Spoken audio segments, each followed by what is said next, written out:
Hello friends, welcome to Jubees food lab. ഇന്ന് ഞാൻ വന്നിരിക്കുന്നത് ഒരു 4 മണി പലഹാരമായിട്ടാണ്.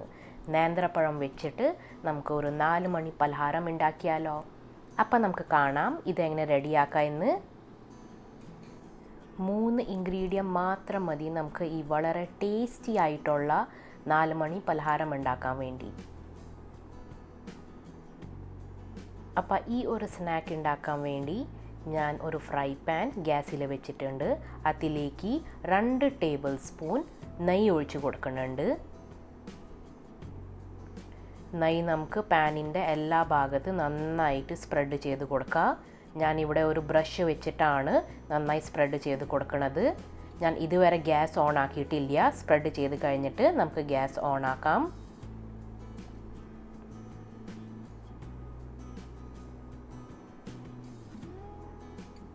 അപ്പോൾ എല്ലാ ഭാഗത്തും നെയ്യ് നന്നായിട്ട് സ്പ്രെഡ് ചെയ്തിട്ടുണ്ട്. ഇനിയിപ്പോൾ നമുക്ക് ഇതിലേക്ക് കട്ടാക്കി വെച്ചിരിക്കുന്ന നേന്ത്രപ്പഴം ഇട്ട് കൊടുക്കാം. നേന്ത്രപ്പഴം നിങ്ങൾക്ക് വേണമെങ്കിൽ വട്ടത്തിൽ കട്ടാക്കുക. ഞാനിവിടെ നീളത്തിലാണ് നേന്ത്രപ്പഴം കട്ടാക്കി എടുത്തിരിക്കുന്നത്. അത്യാവശ്യം കുറച്ച് തിക്നെസ് വെച്ചിട്ട് വേണം നമുക്ക് ഇത് കട്ടാക്കി എടുക്കാൻ വേണ്ടി. നിങ്ങൾക്ക് വേണമെങ്കിൽ നെയ്യിൻ്റെ പകരം വെളിച്ചെണ്ണ ഉപയോഗിച്ച് ഈ ഒരു റെസിപ്പി ഉണ്ടാക്കാം. ചില ആൾക്കാർക്ക് നെയ്യിൻ്റെ ടേസ്റ്റ് അത്ര ഇഷ്ടം ഉണ്ടാവില്ല. അപ്പം നെയ്യിൻ്റെ സ്ഥലത്ത് നിങ്ങൾക്ക് വെളിച്ചെണ്ണ ഉപയോഗിച്ച് ഇങ്ങനെ നമുക്ക് നേന്ത്രപ്പഴം ഫ്രൈ ചെയ്ത് എടുക്കാം. നേന്ത്രപ്പഴം എടുക്കുമ്പോൾ ഒരുവിധം നല്ല പഴുത്ത നേന്ത്രപ്പഴം തന്നെ വേണം നമുക്ക് എടുക്കാൻ വേണ്ടി.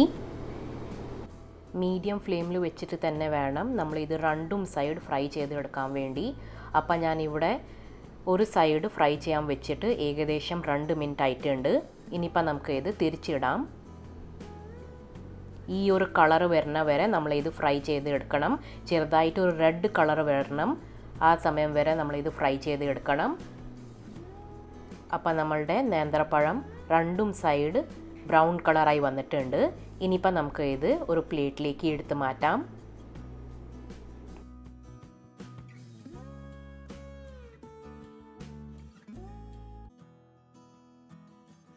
അപ്പം നമ്മളുടെ നേന്ത്രപ്പഴം രണ്ടും സൈഡ് നന്നായി ഫ്രൈ ആയി വന്നിട്ടുണ്ട്. ഇനിയിപ്പോൾ നമുക്ക് ഇതിലേക്ക് ഒരു ലാസ്റ്റ് ഇൻഗ്രീഡിയൻറ്റ് ആഡ് ചെയ്യണം. അതാണ് പഞ്ചസാര. 1 ടീസ്പൂൺ പഞ്ചസാര ഞാൻ മേളിൽ നിന്ന് ജസ്റ്റ് ഒന്ന് വിതറി കൊടുക്കുന്നുണ്ട്. പഞ്ചസാര ഇട്ട് കഴിഞ്ഞാലാണ് ഇതിൻ്റെ റിയൽ ഒരു നാടൻ ടേസ്റ്റ് നമുക്ക് കിട്ടുള്ളൂ. നിങ്ങൾക്ക് വേണമെങ്കിൽ പഞ്ചസാരേൻ്റെ സ്ഥലത്ത് ഹണി ഉപയോഗിക്കാം. അപ്പോൾ എത്ര സിമ്പിൾ അല്ലേ നമ്മളുടെ നേന്ത്രപ്പഴം ഫ്രൈ. ഇത് ഉണ്ടാക്കാത്ത ആൾക്കാർ എന്തായാലും ട്രൈ ചെയ്ത് നോക്കിക്കോളൂ. ഒരു മസ്റ്റ് ട്രൈ റെസിപ്പിയാണ്. അത്രയ്ക്ക് ടേസ്റ്റി ആയിട്ടുള്ള ഒരു റെസിപ്പിയാണ്. പിന്നെ എൻ്റെ ചാനൽ ഫസ്റ്റ് ടൈം കാണുന്ന ആൾക്കാരാണെങ്കിൽ എൻ്റെ ചാനൽ ഒന്ന് സബ്സ്ക്രൈബ് ചെയ്യണേ. കൂടെ തന്നെ തൊട്ടപ്പുറത്ത് കാണുന്ന ബെൽ ഐക്കണും പ്രസ് ചെയ്ത് കഴിഞ്ഞാൽ ഞാൻ വീഡിയോസ് ഇടുമ്പോൾ അപ്പം തന്നെ നിങ്ങൾക്ക് നോട്ടിഫിക്കേഷൻ കിട്ടും. ഈ റെസിപ്പി ഇഷ്ടമായ നിങ്ങളുടെ ഫാമിലിയിലും ഫ്രണ്ട്സിൻ്റെ കൂടെയും ഷെയർ ചെയ്യണം. അപ്പം നമുക്ക് അടുത്ത വീഡിയോയിൽ കാണുന്നവരെ ബൈ ബൈ.